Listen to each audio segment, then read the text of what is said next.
में जहां एक और राष्ट्रीय हिंदी दिवस की धूम रही, तो उसी का एक नज़ारा हमें उस समय देखने को मिला जब पुष्पांजलि इंटर कॉलेज में सामाजिक संस्था छूले आसमां ने एक कार्यक्रम का आयोजन किया, जिसमें विद्यार्थियों को हिंदी के प्रति जागरूक करने हेतु एक निबंध प्रतियोगिता का आयोजन किया, जिसमें विद्यार्थियों ने बढ़ चढ़कर हिस्सा लिया। प्रतियोगिता में प्रथम, द्वितीय व तृतीय स्थान पाने वाले विद्यार्थियों को पुरस्कृत भी किया गया।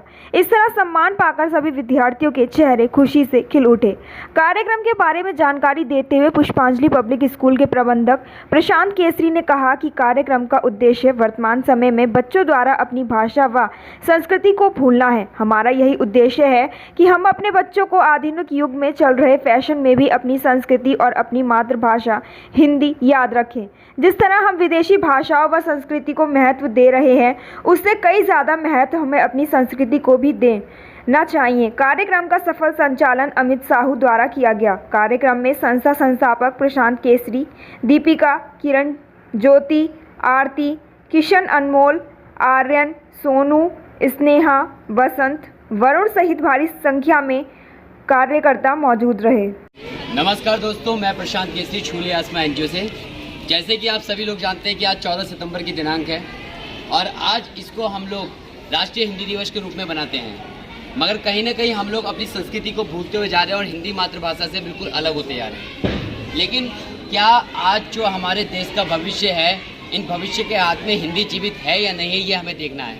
तो चूँकि ये मेरे विद्यालय पुष्पांजलि पब्लिक स्कूल का इंटर का छात्र है नितिन, इन्होंने हिंदी के बारे में कुछ पंक्तियाँ लिखी हैं। मेरे को भी नहीं मालूम क्या लिखा है, लेकिन मैं देखना चाहता हूँ कि ये हिंदी के बारे में कितना अपनी तरफ से डेडिकेट हैं। तो ये चीज़ में मैं समझाने की कोशिश। इन्होंने लिखा है कि हिंदी हमारी मातृभाषा है। जिस तरीके से हिंदी को हम लोग जब जन्म लेते हैं तो तब से बोलना शुरू करते हैं, लेकिन हिंदी साहित्य धीरे धीरे हम लोग कहीं ना कहीं भूलते जा रहे हैं। मेरा मानना यह है कि हिंदी को अलग अलग तरीके से, मतलब हमें अलग अलग भाषाएं सीखने में कोई दिक्कत नहीं है, लेकिन अपनी मातृभाषा को पीछे नहीं छोड़ना चाहिए, क्योंकि हिंदी एक जननी है और इस जननी के हिसाब से ही हम लोगों को चलना चाहिए। तो इन्होंने काफ़ी अच्छा लिखा है और इसी तरीके से मैं अब अगले चरण पे किसी दूसरी बच्चे की तरफ भी जाना चाहूँगा। इसमें क्या नाम है आपका? सानिया लिखती है कि हिंदी हमारी राष्ट्रीय भाषा है।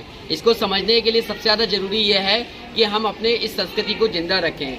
जब तक हम इस संस्कृति को जिंदा रखेंगे तब तक ही हम हिंदी के साथ हमेशा जीते रहेंगे।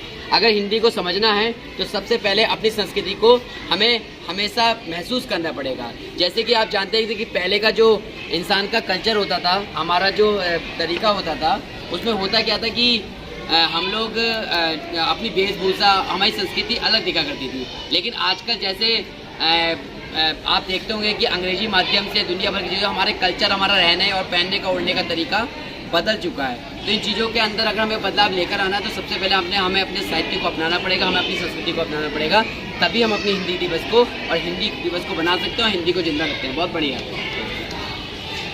तो फिलहाल ऐसे बहुत से बच्चे हैं जिसमें इन लोगों ने सभी ने पार्टिसिपेट किया। ये एक तरीके की निबंध प्रतियोगिता हम लोगों ने कराई।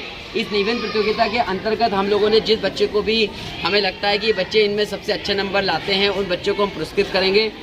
सोच हमारी सिर्फ सीधी है कि समाज में अगर आगे बढ़ना है तो कहीं ना कहीं कुछ भी चीज़ें सीखे, कुछ भी चीज़ें पढ़िए, लेकिन अपने कल्चर को, अपने साहित्य को, अपनी संस्कृति को इतना पीछे ना छोड़ जाए कि आने वाली जनरेशन ये भूल ही जाए कि हमारी मातृभाषा हिंदी है। तो सभी समाज सेवकों और सभी समाज के लोगों से और सब महान अनुभवों से मेरे को ये कहना है कि अगर आप चाहते हैं कि हिंदी जीवित रहे तो अपने बच्चे को पहला अध्याय हिंदी से पढ़ाइए, क्योंकि हिंदी है तो हम हैं।